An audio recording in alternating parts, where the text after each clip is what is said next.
আমৃত্য ভালোবাসি তোকে। লেখনীতে সালমা চৌধুরী। পর্ব ৬৭। আবিরের আদরে ভঙ্গির কথোপকথন শুনে মেঘ লজ্জায় নুয়ে পড়েছে। মুখ দিয়ে আর কোনো কথাই বের হচ্ছে না। মেঘের দুগাল লাল হয়ে গেছে, নাকের ডগায় গাম জমে চিকচিক করছে। অডিও কলে আর মেসেজের কথার রাজত্ব চললেও ভিডিও কলে আবিরের সাথে কথা বলতেই মেঘের হিমশিম খেতে হয়। গত ১.৫ বছরে আবির যতটা ভদ্র থাকার চেষ্টা করেছে, এই ২-৩ মাসে ভদ্রতার সেই মুখোশ সরে গেছে। সব বিধিনিষেধ ভুলে মেঘকে আপন করার এক বিচিত্র প্রচেষ্টা চলছে। আবিরের অবক্ত দৃষ্টি সর্বক্ষণ কিছু ব্যক্ত করতে চায়, আর সেই অবাঞ্ছিত দৃষ্টিতেই মেঘ বারংবার ঘায়েল হয়। আবিরের সাথে যতবার কথা হয়, কল কাটার আগে মেঘের শেষ কথা থাকে, আই মিস ইউ। আবির কিছু বলার সুযোগ না দিয়েই কল কাটে প্রতিবার। মেঘের এমন কর্মকাণ্ডে নিঃশব্দে হাসা ছাড়া আবিরের আর কিছুই করার থাকে না। রাত ১১টার দিকে তানবীরের নাম্বারে কল দিল বন্যা। আজ প্রথম কলটা রিসিভ হলো। বন্যা মৃদুস্বরে বলল, আসসালামু আলাইকুম। ওয়ালাইকুম আসসালাম। জ্বর কমছে? কিছুটা। ওষুধ খেয়েছ? জি। আপনি খেয়েছেন? না। বন্যা উদ্বিগ্ন কণ্ঠে বলে উঠল, এত রাত হয়ে গেছে, এখনো খাননি কেন? একটা কাজে শহরের বাইরে আসছিলাম, অনেক রাত হয়ে গেছে, তেমন দোকানপাট খোলা নেই। ২-১টা খোলা আছে, কিন্তু খাবারের মান তেমন ভালো না, তাই খেতে ইচ্ছে করেনি। সারা রাত না খেয়ে থাকবেন? তুমি হঠাৎ আমার খাবার নিয়ে এত চিন্তা করছো কেন? ঘটনা কি? আমার সামান্য জ্বর দেখে আপনি সন্ধ্যায় যেভাবে ডাক্তার দেখাতে উতলা হয়ে গিয়েছিলেন, তখন কি আমি কিছু বলেছি? এটাকে সামান্য জ্বর বলে না বন্যা। ১০৩ থেকে ১০৪ ফারেনহাইট জ্বর কখনো স্বাভাবিক না। তার থেকেও বড় কথা, এত জ্বর নিয়ে তুমি ঘুরতে বের হলে কেন? কোন বিবেকে? এই তোমার ম্যাচুরিটি? আমি কখন বললাম আমি ম্যাচিউর? এছাড়া আজ না বের হলে হয়তো জীবনের সেরা মুহূর্তটা মিস করতাম। মানে কিসের সেরা মুহূর্ত? তেমন কিছু না, তবে অনেক কিছু। ভনুর মতো তুমিও শুরু করো না প্লিজ। এমনিতেই খাইনি, মাথা ঘুরছে। তোমার কথা শুনে মনে হচ্ছে এক্ষুনি বেশ হয়ে যাব। কি হয়েছে বলো প্লিজ? অনা ফিস করে বলল, আপু আসছে, বাই। অনা কল কেটে দিয়েছে। তানবীর থম মেরে বসে আছে। একটু পর আবিরকে মেসেজ দিল। খানিক বাদেই আবিরের কল আসছে। রিসিভ করতে আবির বলল, তোকে আমি একটা কাজ দিয়েছিলাম, তা না করে এত রাতে কার সাথে কথা বলছিস? তানবীর স্বাভাবিক কণ্ঠে জ্বালানো, বন্যার সাথে কথা বলছিলাম, আর তোমার কাজ শেষ করে কথা বলছি। আমি তো তোমার মতো না যে সব কাজ ফেলে বউয়ের সঙ্গে প্রেম করতে লেগে যাব। দূর, বেশ কিছু বলতেও পারি না, কারণ বোনটাও আমারই। আমি ঠাট্টার স্বরে শুধালো, এত রেগে আছিস কেন? কি হয়েছে ভাই? রেগে থাকবো না, একটা গুরুত্বপূর্ণ বিষয় নিয়ে আলোচনা বসছি। সব কিছু ফাইনাল। তোমার সিদ্ধান্ত নেওয়ার জন্য জাস্ট কল দিয়েছি। ২ মিনিটের আলাপ, যেখানে তুমি আমার কল তো রিসিভ করলাই না, উল্টো আমায় ব্লক করে দিলা। এখন আবার আমায় বলতে আসছো আমি কাজ পেলে কার সঙ্গে কথা বলি? বাহ বাই। আবির স্বভাবস্বরূপ গম্ভীর কণ্ঠে বলল, প্রেমের সময় যারা ব্যাগরা দেয় তারা মানুষরূপী আগাছা, বুঝলি? আমি আগাছা হলে তুমিও আগাছা। আমার প্রেমের সময় তুমিও বাগড়া দিয়েছ? একদম না।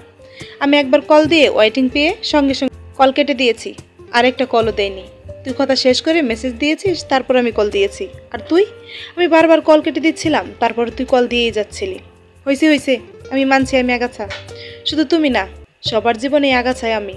বেকুবের মতো এক মেয়ের প্রেমের প্রস্তাবে রাজি হয়ে বাসার সবার চোখে আগাছা হয়েছি। ওই মেয়ের জন্য নিজের পড়াশোনা ধ্বংস করেছি। রাজনীতির নামে মুখোশধারী মানুষের প্রতিনিয়ত বাকবিতণ্ডা চড়াচ্ছি। এখন একজনকে মন থেকে ভালোবাসি, কিন্তু তার জীবনেও আমি ভিলেন পদে আছি। আহারে, আগাছাময় জীবন আমার। আবির মোলায়েম কণ্ঠে বেশ কিছুক্ষণ বোঝানোর চেষ্টা করলো। তানবীরের সভাপতি নির্বাচনে ১ বছর কেটে গেছে। ৩ বছরের কমিটি এই ১ বছরে তছনছ হয়ে গেছে। কমিটির সদস্যদের ঐক্যবদ্ধ জোট ভেঙেছে আরও ৩-৪ মাস আগে। সহসভাপতি, যুগ্ম সাধারণ সম্পাদক আর সাংগঠনিক সম্পাদকে একের পর এক দ্বন্দ্বে প্রতিনিয়ত হিমশিম খাচ্ছে তানবীর। স্থানীয় নেতাসহ এমপি মন্ত্রীরাও সমস্যা সমাধান করতে পারছে না। মিটিংয়ে এইসব মেনে নিলেও সুযোগে একজন আরেকজনের মাথা ফাটানোতে ব্যস্ত। তানবীরের সঙ্গে কারো পার্সোনাল শত্রুতা নেই ঠিকই, কিন্তু চোখের সামনে রাজনীতি বিরোধী কর্মকাণ্ড সহ্যও করতে পারছে না। সেই সঙ্গে বন্যাকে নিয়ে আছে এক সুদূর চিন্তাভাবনা। বন্যার পরিবার, বন্যার বাবা সরকারি চাকরিজীবী, বড় বোনও তাই। এমনকি বন্যার আত্মীয় স্বজনও বেশিরভাগই সরকারি চাকরিজীবী। বন্যার আপুর জন্য সরকারি চাকরিজীবী ছেলে খোঁজা হচ্ছে। সেখানে বন্যা তার বোনের থেকেও বেশি ব্রিলিয়ান্ট, দেখতে শুনতে মাশাআল্লাহ। তাই স্বাভাবিকভাবেই বলা যায়, বন্যাকে বিয়ে করার জন্য তানবীরের বিন্দুমাত্র যোগ্যতাও নেই। বন্যাদের বংশের কেউ কখনো রাজনীতি করেনি। সেখানে তানবীরের বাসা স্বয়ং আলী আহমদ খান এককালে এলাকার সুপরিচিত রাজনীতিবিদ ছিলেন। গ্রামের বাড়িতে এখনও অনেকে ওনাকে নেতা হিসেবেই চেনেন।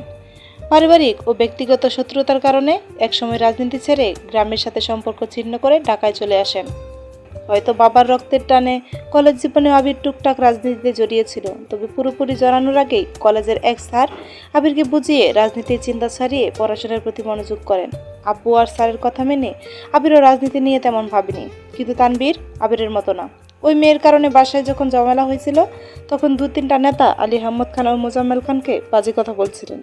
সেখান থেকেই তানবীরের ভেতর জেদ কাজ করে আর সে রাজনীতি করার সিদ্ধান্ত নেয়।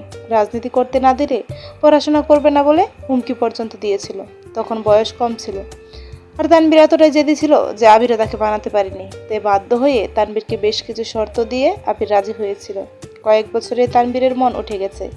একদিন কথায় কথায় মেঘের মুখে শুনেছে বন্যা রাজনীতি একদম পছন্দ না, তাই ইদানিং তানবীরের মাথায় ভূত চেপেছে সে রাজনীতি ছেড়ে পড়াশোনা করবে, চাকরি করে বন্যাকে বিয়ে করবে। একটা সময় তানবীরের রাজনীতির জন্য আবিরকে প্রচুর বকা খেতে হয়েছিল, তবে এই সবাই মোটামুটি স্বাভাবিক। তানবীরকে নিয়ে কারো কোনো মাথা ব্যথা নেই, অথচ তানবীর হুট করে সিদ্ধান্ত নিয়েছে সে এই অমার্জিত রাজনীতি আর করবে না, যেখানে এক কমিটির অন্তর্ভুক্ত সদস্যরা নৈতিকতা ভুলে একে অপরের সঙ্গে দাঙ্গায় জড়াতে পারে। নোংরা রাজনীতিতে তানবীর থাকবে না। এমপি তানবীরের সঙ্গে কথা বলে বোঝানোর চেষ্টা করেছেন, কিন্তু সে তার জেদ থেকে এক চুলও নড়বে না। আবিরকে কল দেওয়ায় আবির নিরেট কণ্ঠে বলেছিল, আমার ভাই যা বলবে তাই হবে। আমি আমার ভাইকে খুব ভালোবাসি। ও যখন যা চেয়েছে আমি তাই দিয়েছি। ও রাজনীতি করতে চেয়েছে, আমি তাতেও সাপোর্ট করেছি। এখন সে সিদ্ধান্ত নিয়েছে, তাতেও সাপোর্ট করব, কারণ আমি আমার ভাইকে কারো প্রতিহিংসার আগুনে জ্বলতে দেখতে পারবো না। অতি সামান্য একটা বিষয় নিয়ে কমিটির যে দ্বন্দ্ব সৃষ্টি হয়েছে, তার প্রভাব যে আমার ভাইয়ের উপর পড়বে না তার কি গ্যারান্টি আছে? আজ নয়তো কাল কেউ যে আমার ভাইয়ের উপর অ্যাটাক করবে না তার নিশ্চয়তা আছে? এমপি আবিরকে বোঝাতেও ব্যর্থ হয়েছে। ওনাদের ইচ্ছে ছিল তানবীরকে সভাপতি পদে রেখে বাকি কিছু সদস্য যুক্ত করে জেলাভিত্তিক নতুন করে কমিটি গঠন করে ফেলা, কিন্তু তানবীর রাজি না থাকায় নতুন করে আবারও সব কিছু করতে হবে। সেসব ভেবে সবাই কিছুটা চিন্তিত। আগামী সপ্তাহে মিটিং ডাকা হয়েছে। সেদিন সব কিছু ঠিকঠাক হলে কমিটি ঠিক থাকবে, না হয় অফিসিয়াল কমিটি বাতিল করা হবে। তানবীর সেসবে চিন্তা নেই, আর তানবীরের ব্যস্ত রাখতে আবির ইচ্ছে করেই অফিসের কাজ সহ বেশ কিছু কাজের জন্য তানবীরকে চাপে রেখেছে। দুপুর থেকে রাকিবের ফোনে রিয়া আর জান্নাত এক নাগারে কল দিয়ে চলছে। বাধ্য হয়ে 4টা নাগাদ রাকিব অফিস থেকে বেরিয়ে বাসার উদ্দেশ্যে রওনা দিল। রিয়া আজ সারাদিন ধরে মেঘের জন্য রান্না করেছে, সেগুলোই রাকিবকে দিয়ে পাঠাবে। রিয়ার সঙ্গে সেই জান্নাতও বায়না ধরেছে মেঘের জন্য খাবার পাঠাবে। রাকিবই কিছু জানতো না। অফিস থেকে এসে এত আয়োজন দেখে হতভম্ব হয়ে গেছে। কারণ জিজ্ঞেস করায় রিয়া বলছে মেঘের আব্বুর বিয়েতে রাজি, সেই খুশি তাদের সামান্য আয়োজন। আবিরের আব্বু রাজি হলেই বিশাল আয়োজন করবে। রিয়ার কথা শুনে রাকিব রীতিমতো আশ্চর্যিত হয়েছে। মেঘের আব্বু আবির মেঘের সম্পর্কে রাজি, এটা রাকিব জানে না, অথচ রিয়া জান্নাত জানে। এটা ভেবেই হতাশ হচ্ছে। ফ্রেশ হয়ে আবিরকে কল দিল। আবির কল রিসিভ করতেই রাকিব বলল, ভালোই তো, আজ শ্বশুরকে রাজি করিয়ে ফেলছিস, কাল বাপকেও রাজি করিয়ে ফেলবি, পরশু বউকে নিয়ে বিদেশে বাড়ি জমাবি। এদিকে তোর যে রাকিব নামের একটা বন্ধু ছিল, সেটা বেমালুম বলে যাবি, বন্ধুত্বের সম্পর্কও ভেঙে দিবি। আবির দীর্ঘশ্বাস ছেড়ে বলল, 7 বছরের দূরত্বে যে বন্ধুত্ব ভাঙেনি, 5 মাসে সে দূরত্ব কি ভাঙবে? আর শ্বশুর রাজি, এটা তোকে কে বলছে? জান্নাত আর রিয়া বলল, তারা এই খুশিতে সারাদিন ব্যাপী রান্না করে তোর বউকে খাওয়ানোর জন্য। মানে কি এসবের? মানে রাখ, আগে বল তোর শ্বশুর কি আসলেই রাজি? কথা বলছিস তুই? তুই কি পাগল হয়েছিস? এখন কথা বললে উপায় আছে? একদিন রিয়েক্ট করে চিন্তায় আছি, রাগের 6 মাসের হুমকি তো দিয়েছি ঠিকই, কিন্তু মানলে বিশ্বাস, কবে না কবে ভুলে বিয়ের আলোচনা শুরু করে দেন। আর এখন যদি এখান থেকে আমি এই কথা তুলি, দেখা যাবে কাল সকালেই মেয়ের বিয়ের জন্য তোড়জোড় শুরু করে দেবেন। জান্নাতকে কি বলছিস তাহলে? জান্নাতের সাথে মজা করছি, সে কাল বাবির মতো আচরণ করছে, তাই আমি দেবরের মতো দুষ্টামি করেছি। পুরোটা দুষ্টামি ছিল এমনটা নয়, কারণ আমার শ্বশুরের এমন আচরণ আমাকেও বেশ ভাবাচ্ছে। কেন, কি হয়েছে? আমি রাগ করে বাসা থেকে চলে যাওয়ার পর থেকে চাচু অনেক শান্ত হয়ে গেছেন। মেঘের বিয়ের জন্য নিজেই উঠে ফেলে লেগেছিলেন, আবার নিজেই চুপ হয়ে গেছেন। এমন কোনো কারণ আমি জানি না, তবে সন্দেহ করেছি। এত বছর আব্বুর সাথে আমার রেগুলার কথা হতো, চাচুর সাথে 7 দিনে 1 দিন কিংবা 15 দিন 1-2 মিনিটের কথা হতো। অথচ এবার আমি এখানে আসার পর থেকে আব্বুর থেকে বেশি চাচ্চুর সাথে কথা হচ্ছে। রেগুলার দুবেলা করে উনি নিজেই ফোন দেন। এমন না যে শুধু প্রজেক্টের জন্য উনি চিন্তিত, এমনিতেই খোঁজ নেন কি করছি, খাচ্ছি কিনা ঠিকমতো, কবে ফিরবো, শরীর ঠিক আছে কিনা, আরও অনেক কিছু। আগে সেসব কথা আব্বু বলতো, সেসব কথা এখন চাচ্চু বলেন। ওনার এমন আচরণের মাঝে মাঝে মনে হয় আমি আসার সময় ওনার মেয়েকে সাথে নিয়ে আসছি। ওনার মেয়েকে যেন সুখে রাখি, তার সাথে যেন ভালো ব্যবহার করি, সেজন্য দুবার করে ফোন দিয়ে অ্যালার্ট করেন। ভালোই তো, উনি রাজি থাকলে তোর টেনশনই করতে হবে না। আবির কণ্ঠ দ্বিগুণ ভারী করে বলতে শুরু করলো, ভাই, ওনাকে আমি বিন্দুমাত্র বিশ্বাস করি না। হতেও পারে 6 মাসের হুমকির জন্য এখন কিছুটা শান্ত আছেন। শুনেছি আব্বুর সাথে ঝামেলা হয়েছে, তার জন্য হয়তো কিছুদিন চুপচাপ আছেন।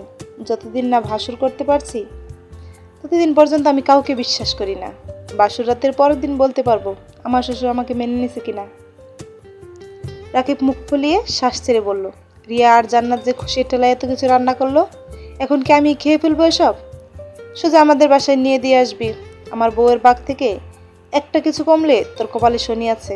রাকিব মুচকি হেসে বলল, তুই এখন আগের মতোই আছিস। মেঘকে নিয়ে সামান্য একটু মজাও করলে সেখানে রিয়েক্ট করিস। আমার ভয় হয় যেদিন বাসায় মেঘের কথা বলবি সেদিন ঠিক কি হবে। কি আর হবে, আব্বুরা উল্টাপাল্টা করলে মেঘের হাতটা ধরে সোজা বাসা থেকে বেরিয়ে যাব। মেঘ যেতে না চাইলে কুলে নিয়ে চলে যাব। এটাই তো চাই, মেঘকে দিয়ে সোজা আমাদের বাসায় চলে আসিস। সেসব পরে দেখা যাবে, এখন রাখি, বের হতে হবে। আচ্ছা ঠিক আছে। রাকিব আর আসিফ খাবার নিয়ে একসঙ্গে মেঘদের বাসার উদ্দেশ্যে রওনা দিল। গেটের ভেতর খোলা জায়গায় মেয়ে মারাদি ক্রিকেট খেলছিল। মেঘও এতক্ষণ এখানেই ছিল, কেবলই ভিতরে গেছে। আদি বোলিং করছে আর মিম ব্যাটিং করছে। রাকিবের হাতে সব খাবার। ভেতরে ডেকে আদিকে খেলতে দেখে তাড়াতাড়ি চলে গেছে। পেছনে ছিল আরিফ। গেটের ভেতর পা রাখতেই বল এসে ঠাস করে ঠোঁটের উপর লাগছে। একটুর জন্য নাকটা বেঁচে গেছে। আরিফ ব্যথায় আর্তনাদ করে উঠল, মাথা চক্কর দিয়ে উঠেছে। এদিকে মিম ব্যাট ফেলে দৌড়। আদি কি করবে বুঝতে না পেরে মেঘকে ডাকতে ছুটল। আরিফ চোখে অন্ধকার দেখছে, ব্যথা সহ্য করতে না পেরে এখানেই বসে পড়ছে। রাকিব ভেতর থেকে আরিফকে দুবার ডেকেছেও, কিন্তু মালিহা খানের সাথে কথা বলায় ব্যস্ত হয়ে যাওয়ায় বেরিয়ে এসে দেখতে পারিনি। আদি মেঘকে বলতেই মেঘ দ্রুত ছুটে আসছে। ততক্ষণে আরিফ কিছুটা স্বাভাবিক হয়েছে, কিন্তু দাঁত আর মাড়ির চাপ খাওয়ায় রক্ত বের হচ্ছে। মেঘ দৌড়ে এসে আরিফকে তুলে সাফাইয়ের কাজে নিয়ে গেছে। চোখে মুখে পানি দিয়ে আরিফ ভেতরে নিয়ে গেছে। মেঘ ফ্রিজ থেকে বরফ বের করে ঠোঁটের উপর লাগাচ্ছে। কিছুক্ষণের মধ্যে জায়গাটা খুলে গেছে। মিম বেশ কিছুক্ষণ পর নিচে আসছে, শীতল চোখে আরিফের দিকে তাকিয়ে আছে। অন্য সময় ইচ্ছাকৃত ব্যথা দিলেও মিম আজ ইচ্ছা করেই কিছু করেনি। মিম ভেবেছিল রাকিব ভাইয়া একাই এসেছে, তাই রাকিবকে ভেতরে চলে যাওয়ায় আবার খেলতে শুরু করেছিল। মিম আর আদি চুপচাপ মাথা নিচু করে দাঁড়িয়ে আছে। রাকিব আরিফের পাশে সোফায় বসে আছে। আলী আহমদ খান বাসায় ফিরে আরিফের অবস্থা দিকে চিন্তিত স্বরে জানতে চাইলেন, কি হয়েছে তোমার? আরিফ সত্যি কথা বলতে গিয়েও থেমে গেল। মিমের শীতল চোখ দুটো আর অসহায়ের মতো চাহনি দেখে আরিফ আস্তে করে বলল, তেমন কিছু না বড় মামা। আলী আহমদ খান বাড়ি কণ্ঠে বললেন, বসো, আমি আসছি। মিম বয়ে আরো সিটিয়ে গেল। বড় আব্বু জোর গলায় জিজ্ঞেস করলেই আরিফ বলে দিবে। বড় আব্বু জানতে পারলে ওদের যে কি হাল করবে সে ভেবে মিমের হাত পা কাঁপছে। কিছুক্ষণ পর তানবীর আসছে। রাকিব তানবীরের সাথে কথা বলে তানবীরের রুমে চলে গেছে। মেঘ রান্নাঘরে শরবত করছে আর মালিহা খান ওদের জন্য নাস্তা রেডি করছে। মিম সেখান থেকে এক গ্লাস শরবত নিয়ে আরিফের কাছে গেল। মিম চোখ নামিয়ে শীতল কণ্ঠে বলল, সরি, আমি আপনাকে সত্যিই দেখিনি। হুট করে এসে ঢুকেছেন আর বলটাও সে সময়ই লেগেছে। আরিফ অগ্নিদৃষ্টিতে তাকিয়ে তাকে ফুঁসতে ফুঁসতে বলল, আমি জানি তুমি ইচ্ছে করে এমন করছো। আমি তোমার কি ক্ষতি করছি যে তুমি সবসময় আমার সাথে এমন আচরণ করো? মিম ধীর কণ্ঠে বলল, আপনি বিশ্বাস করুন, আমি ইচ্ছে করে এমনটি করিনি। মিথ্যাবাদী মেয়ে, চুপ করো, বড় মামা আসলে সব বলে দেব। মিমের এবার রাগ উঠে গেছে। হাতে থাকা গ্লাসের সবটা শরবত শেষ করে গ্লাস রাখতে রাখতে রাগান্বিত স্বরে বলে, আপনি আমায় ভয় দেখাচ্ছেন? কি ভাবছেন আমি খুব ভীতু? একদম না, আমি কাউকে ভয় পাই না। আমার কারণে ব্যথা পেয়েছেন, তাই মানবতার খাতিরে সরি বলতে আসছিলাম। এখন বুঝতে পারছি আপনি এই শরীর যোগ্যই না। মিম রাগে গজগজ করতে করতে নিজের রুমে চলে গেছে। আরিফ আর রাকিব নাস্তা করে সন্ধ্যার আগে বেরিয়ে পেরেছে। এর মধ্যে রাকিবের ফোন দিয়ে রিয়ার সাথে ভিডিও কলেও কথা বলছে মেঘ। সন্ধ্যার পর আবিরকে একটা ছেলের ছবি পাঠিয়ে মেঘ মেসেজ দিয়েছে, ছেলেটা কেমন? ভালো। কে? মেঘ পরপর একটা বিয়ের কার্ডের ছবি পাঠিয়ে মেসেজ দিল, আগামী শুক্রবার বিয়ে, আপনার দাওয়াত রইল, চলে আসবেন। মানে কার বিয়ে? মেঘ মুচকি এসে লিখলো, আমার। মার্ডার করে ফেলবো। মেঘ কতগুলো হাসির ইমোজি পাঠিয়ে লিখলো, মার্ডার করতে হলে আপনাকে আমার সামনে আসতে হবে। বিয়ের দিন দেখা হচ্ছে তাহলে। আবির এবার কল দিল। মেঘ ভয়ে ভয়ে কল রিসিভ করছে না, কারণ কল রিসিভ করলেই বকা খেতে হবে। 3বারের মাথায় বাধ্য হয়ে কল রিসিভ করলো। ওই রাগান্বিত কণ্ঠে জিজ্ঞেস করলো, ছেলেটাকে? বয়ফ্রেন্ড। কার? আমা রাগাবি না আমায়, ছেলেটাকে বল। বললাম তো বয়ফ্রেন্ড। কার? আমার বান্ধবী মায়ের বয়ফ্রেন্ড। কাট কার? মায়ের বিয়ে শুক্রবার, সেটাই কাট। বারবার নিজের কথা বলছিলি কেন? আমার বিয়ের কথা শুনে কতটা খুশি হন তাই দেখছিলাম। আবির জিভ দিয়ে ঠোঁট ভিজিয়ে মলায়ন কণ্ঠে বলল, বিয়ে করার খুব ইচ্ছে তোর? হ্যাঁ, অনেক ইচ্ছে। বিয়ে করলে সাজতে পারবো, ছবি তুলতে পারবো, অনেকগুলো শাড়িও হবে, ড্রেস হবে, কত কত গিফট পাবো। সবগুলো নিয়ে পালাইয়ে যাব। মানে? কোথায় পালাবি? মেঘ ফিস করে বলল, আমি তো বিয়ে করব শুধু গিফটগুলোর জন্য। যা যা পাবো সব নিয়ে নিরুদ্দেশ হয়ে যাব। বাহ, অসাধারণ চিন্তা ভাবনা আপনার। টাকা পাঠায় বিয়ের শপিং করতে করতে রুম ভরে ফেলুন, তবুও মানুষের গিফটের আশায় বসিয়ে থাকেন না। আপনি বুঝতে পারছেন না, বিয়ের জিনিসপত্র নিয়ে পালানোর মজাই আলাদা। আবির দীর্ঘশ্বাস ছেড়ে মনে মনে বিড়বিড় করলো, জিনিসপত্র না নিলেও আপনাকে নিয়ে আমি পালাবো, এটা নিশ্চিত। আবির কিছু বলছে না দেখে মেঘ মুলায়ম কণ্ঠে বলল, এটা কথা বলি? বলছিলাম। না থাক, কি হয়েছে? বিয়েতে যেতে চাচ্ছিস? মেঘ চোখ বড় করে বিতু কণ্ঠে বলল, আসলে মাইয়া খুব জোর করছে। না করে দেব? না করতে হবে না, যাস, সমস্যা নেই। আর কে কে যাবে? বন্যা, আমি, মিম আর পাখি। তানবীর ভাইয়া যেতে চাইলে যাবে। ভাইয়াকে আর আপনাকেও দাওয়াত দিয়েছে। সে আমাকে চেনে? আচ্ছা, যেখানেই যান সাবধানে থাকবেন। জি অবশ্যই, আল্লাহ হাফেজ। শুক্রবার মিম মেঘ বন্যাকে নিয়ে বিয়ে খেতে গেছে। পাখি আলাদাভাবে ওর হাজব্যান্ডের সাথে গিয়েছে।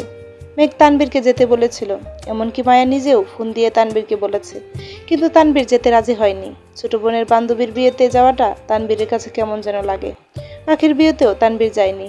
মেঘ, মিম আর বন্যা বিয়ে বাড়ি থেকে খাওয়া দাওয়া করে ঘুরে ফিরে বন্যার বাসায় গিয়ে সন্ধ্যার দিকে বাসায় পৌঁছেছে। আজ বাড়ির পরিবেশ অন্যরকম। আবির যাওয়ার এতদিন পর 3 ভাই একসঙ্গে বাড়িতে উপস্থিত হয়েছে। 3 ভাই সোফায় বসে চা খাচ্ছেন আর গল্প করছেন। মেঘ আর মিম একসঙ্গে সালাম দিল। মোজাম্মেল খান উঠে গিয়ে দুজনের মাথায় হাত বুলিয়ে ঠান্ডা কণ্ঠে শুধালেন, কেমন আছিস তোরা? আলহামদুলিল্লাহ। আপনি কেমন আছেন? আলহামদুলিল্লাহ ভালো। তোদের জন্য জামা নিয়ে আসছি, দেখ পছন্দ হয় কিনা। মেঘ আর মিম জামা পেয়ে খুশিতে গদগদ হয়ে রুমে চলে গেছে। ফ্রেশ হয়ে কিছুক্ষণ পর নিচে এসে সবার সাথে গল্প করতে বসেছে। গল্প কিছুই না, ওনারা কথা বলছেন, মেঘ আর মিম বসে বসে শুনছে। তানবীর ছাড়া এখানে সবাই উপস্থিত আছে। সব কিছু বাদে তানবীরও নিচে আসছে। অনেকদিন পর ভাইয়াদের পেয়ে আলী আহমদ খান মন খুলে কথা বলছেন। মোজাম্মেল খান তানবীরের উদ্দেশ্যে শান্ত কণ্ঠে শুধালেন, শুনলাম তুমি নাকি রাজনীতি করবে না? জি। হঠাৎ এই চিন্তা মাথায় ঢুকলো কিভাবে? এমনিতেই। মোজাম্মেল খান এবার হুঙ্কার দিয়ে উঠলেন, লক্ষ্য স্থির না করলে জীবনে কিছু করতে পারবে না। এই যে ভাই ভাই করো, ভাইয়ের থেকে কিছু তো শিখতে পারো। আমাদের কোম্পানির বেশিরভাগ দায়িত্ব একা সামলিয়েও নিজের কোম্পানি দাঁড় করে ফেলছে। শুধু তাই নয়, এই যে গত 2 মাস রাজশাহী ও চট্টগ্রাম ছিলাম, আমার তেমন কোনো কাজই করতে হয়নি। আবির অলরেডি সব কিছু গুছিয়ে রেখে আসছে। এমনকি ওখানে থেকেও প্রতিনিয়ত এখানের খোঁজ নিচ্ছে। আর তুমি কি করছো? একবার পড়াশোনা ছেড়ে দিচ্ছ, আবিরের কথায় এখনো নামমাত্র পড়াশোনা করছো। হুট করে রাজনীতির ভূত চাপছে মাথায়, এখন আবার বলছো রাজনীতি করবে না। তুমি আসলে কি চাও? কি করবা জীবনে? এমন করলে কোনো মেয়ের বাবা তোমার কাছে মেয়ে বিয়ে দেবে? তানবীর মনে মনে বিড়বিড় করছে, কোনো মেয়ের প্রয়োজন নেই আমার, শুধু বন্যা হলেই হবে। আমি পড়াশোনা করে সরকারি চাকরি নিয়ে বন্যাকে বিয়ে করব। কিন্তু মুখ ফুটে কিছুই বলতে পারলো না। মোজাম্মেল খান গম্ভীর কণ্ঠে বললেন, যদি কিছু করতে না পারো, কাল থেকে আমাদের অফিসে যেও। বাবা চাচার ব্যবসা যেহেতু আছে, সেটারই হাল ধরো। আব্বুর কথা বলার ধরন দেখে মেঘে একদম সুবিধা লাগছে না। মেঘ তানবীরের দিকে এক পলক দেখে নিল। তানবীর মাথা নিচু করে চুপচাপ দাঁড়িয়ে আছে। বড় আব্বুর সামনে কথা বলার স্বভাব আবির তানবীরের কারণেই। মেঘ কপট রাগে সরে বলল, ভাইয়া অফিসে যাবে না, পড়াশোনা করে চাকরি নেবে। মোজাম্মেল খান মেঘে সরে বললেন, তোমার ভাই করবে চাকরি? মেঘের মন খারাপ হয়ে গেছে। তানবীরের দিকে তাকিয়ে আছে। নিজের উপর কনফিডেন্স নিয়ে বন্যাকে প্রপোজ করেছে মেঘ। বন্যার ইচ্ছা অনিচ্ছা সবটাই মেঘ জানে। বন্যার আব্বু স্ট্রং মেন্টালিটির মানুষ। উনি যদি একবার মন স্থির করেন চাকরিজীবী ছাড়া মেয়ে বিয়ে দেব না, তাহলে আর কোনোদিন ওনাকে রাজি করানো সম্ভব নেই। তাই আগে থেকে বাইকে প্রস্তুত করতে হবে। মেঘ তানবীরের দিকে তাকিয়ে কাঁদো কাঁদো কণ্ঠে বলল, ভাইয়া চাকরিই করবে। ভাইয়াকে কেউ কিছু বলবা না, ভাইয়া ব্যবসা করবে না, চাকরিই করবে। তানবীর বিস্ময় চোখে মেঘের দিকে চেয়ে আছে। মেঘ ফুপাতে ফুপাতে রুমে চলে গেছে। মনের বিরুদ্ধে কিছু ঘটলেই অভিমানী মেঘের বুক করে কান্না আসে। মুজাম্মেল খান তানবীরের দিকে তাকিয়ে গম্ভীর কণ্ঠে বললেন, তোমাকে নিয়ে ওরা তোমার থেকেও বেশি কনফিডেন্স, অথচ তুমি কি দাম দিচ্ছ? আবির নিজের কারণে আজ পর্যন্ত যতবার কাঠগড়ায় দাঁড়িয়েছে তার থেকে কয়েক হাজার গুণ বেশি তোমার জন্য দাঁড়িয়েছে। আমার এইটুকু মেয়েটা পর্যন্ত তোমার জন্য কান্না করছে। তুমি কি এগুলো বুঝো? তোমার কি উচিত না ওদের মুখে একটু হাসি ফোটানো? আলী আহমদ খান কোমল কণ্ঠে বললেন, বাদ দে, বাসায় ফিরে ছেলেটাকে না বকলে কি তোর শান্তি লাগে না? মুজাম্মেল খান চিন্তিত স্বরে বললেন, তোমার তো চিন্তাই নাই, একমাত্র ছেলে, তাও আবার প্রতিষ্ঠিত। আবির কি তোর ছেলে না? আবির আমার ছেলের মতো, কিন্তু তানবীর আমার ছেলে, ওর ভবিষ্যৎ নিয়ে আমাকেই ভাবতে হবে। আলী আহমদ খান হুঙ্কার দিয়ে উঠলেন, ছেলে মেয়েদের মধ্যে বিবাদ সৃষ্টি করিস না। আবির, তানবীর, মেঘ, মিম আদি প্রত্যেকেই আমাদের সন্তান, কেউ কারো থেকে বেশি আদরের না, সবাই সমান। বাকবিন্ডতা চলল বেশ কিছুক্ষণ। আলী আহমদ খান তানবীরকে রুমে চলে যেতে বলেছেন। এদিকে মেঘ কাঁদতে কাঁদতে ঘুমিয়ে পড়েছে। তানবীর ডাকতে এসে ঘুমাতে দেখে চলে গেছে। আবিরও কেউ জানিয়ে দিয়েছে। রাত 1:30 নাগাদ মেঘের ফোন বেশ হচ্ছে। দুবার বাজতেই মেঘ ঘুমের মধ্যে কল রিসিভ করলো। অপর পাশ থেকে আবিরের আতঙ্কিত কণ্ঠস্বর আসলো, মেঘ, এই মেঘ, তুই ঠিক আছিস? আবিরের গলা কাঁপছে, কণ্ঠস্বর বেজা।